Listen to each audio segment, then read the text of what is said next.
Halo, selamat malam, selamat datang di channel saya. Kembali lagi, saya akan menceritakan pengalaman-pengalaman saya di channel saya ini di Cerita Mondang.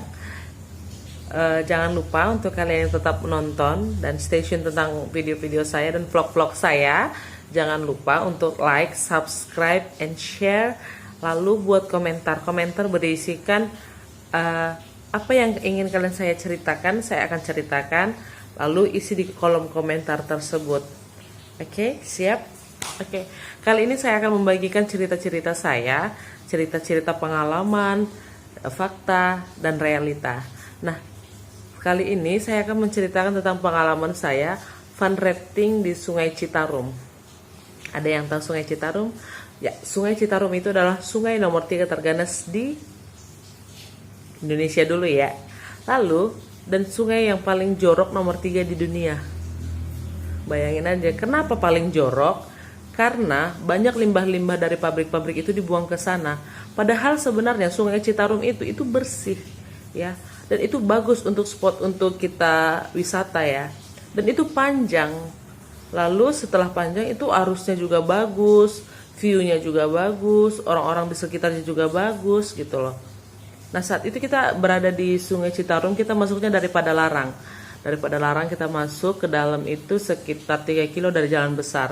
Ya, kalau kita mau ke Jakarta pasti melewati jalan itu.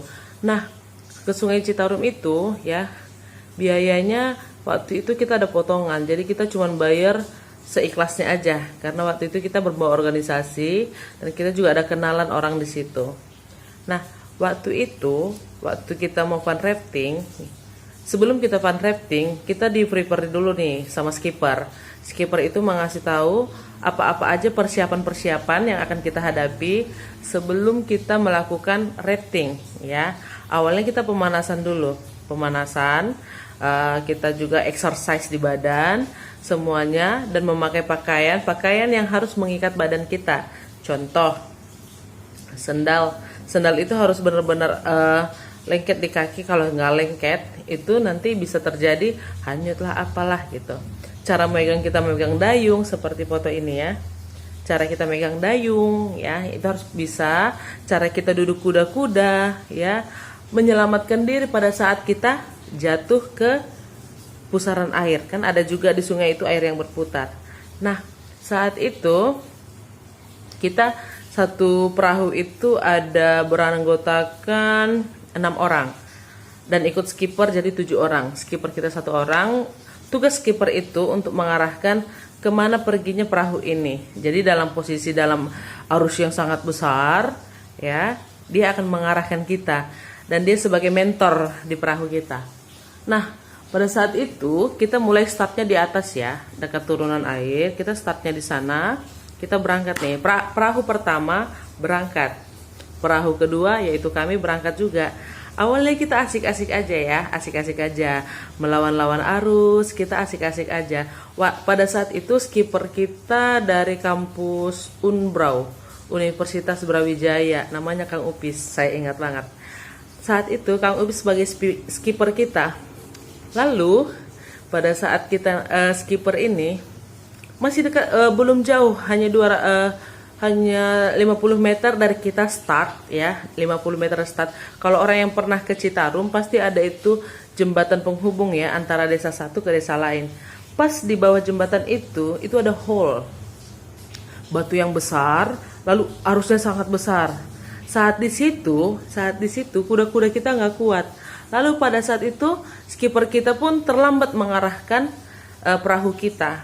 Jadi pada saat dia terlambat mengarahkan perahu kita menabrak hole itu, lalu perahunya pun terbalik ya, dan kita pun ke bawah arus hanyut.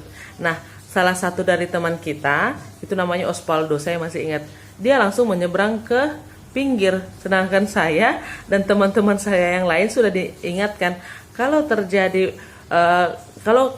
perahu kita itu terbalik, minimal kita harus kembali ke perahu itu lagi, pegang talinya dan bertahan di situ. Nah, betul, saya dan teman saya namanya, dia dari Papua, namanya Eta Magai. Nah, ini fotonya, Eta Magai. Oke. Teman saya ini dan saya pergi ke perahu itu memegang tali karena di pinggiran perahu itu ada tali.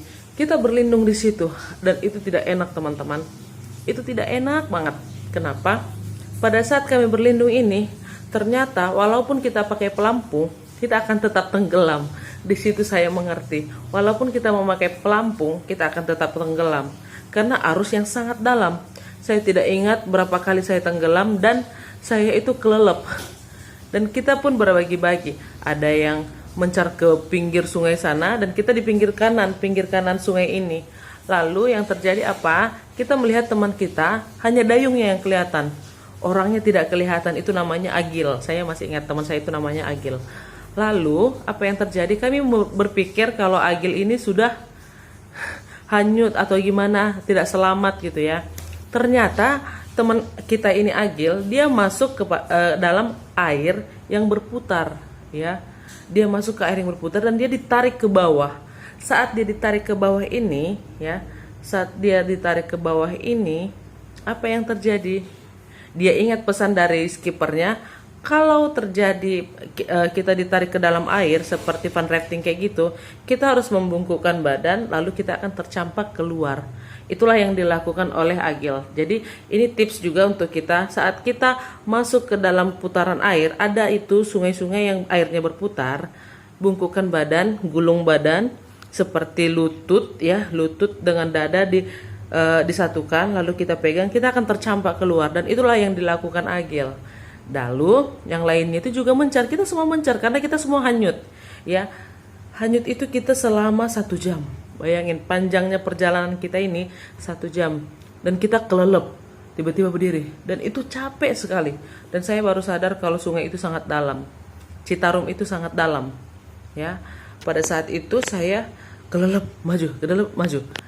Jadi air yang saya minum itu sangat jorok karena saya sudah nggak tahu lagi dan saya sudah pasrah saat itu karena mikirnya udahlah, mungkin saya udah sampai di sinilah hidup saya gitu.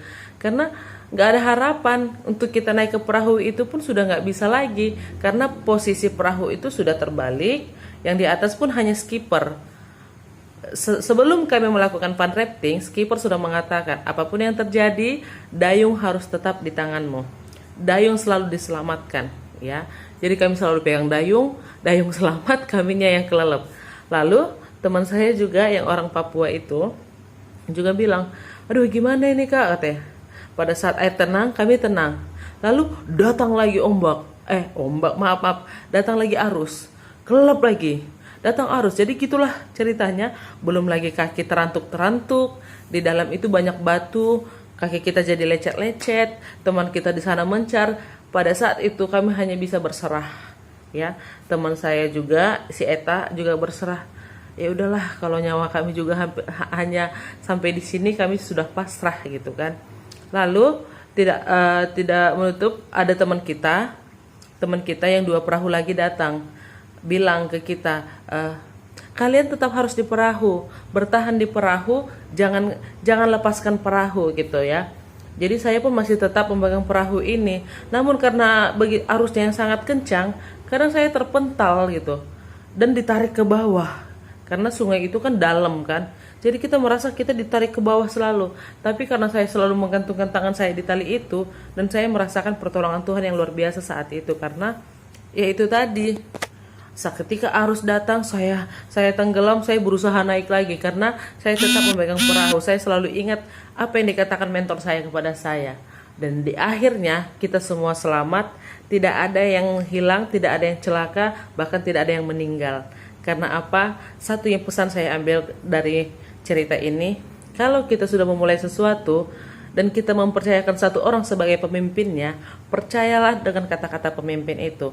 Turuti semua omongan-omongan yang dikatakan pemimpin itu. Karena apa? Karena dia sudah lebih berpengalaman, dan kita sebagai pemula harus percaya dan menuruti apa yang dilakukan oleh pemimpin kita. Saat itu skipper ya, si Kang Ciko. Saya ingat Kang Ciko itu masih ingat saya. Dia sekarang udah sibuk syuting, kalau saya belum.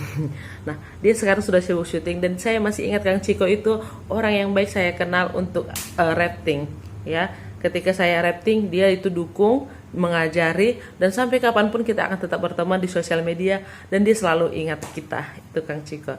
Jadi untuk kalian yang ingin rafting ke Citarum, ikuti hal-hal tadi. Percaya, yang kedua turuti semua kata-kata skipper, lalu jangan pernah kita membuat sesuatu yang sesuai akal kita. Itu nggak guna pada saat kita kecelakaan. Saat kita kapal kita terbalik, hanya percaya, ikuti omongan mereka, dan contohnya seperti kami tetap selamat. Selamat ketemu di vlog-vlog berikutnya. Itu pengalaman saya di Sungai Citarum. Dadah.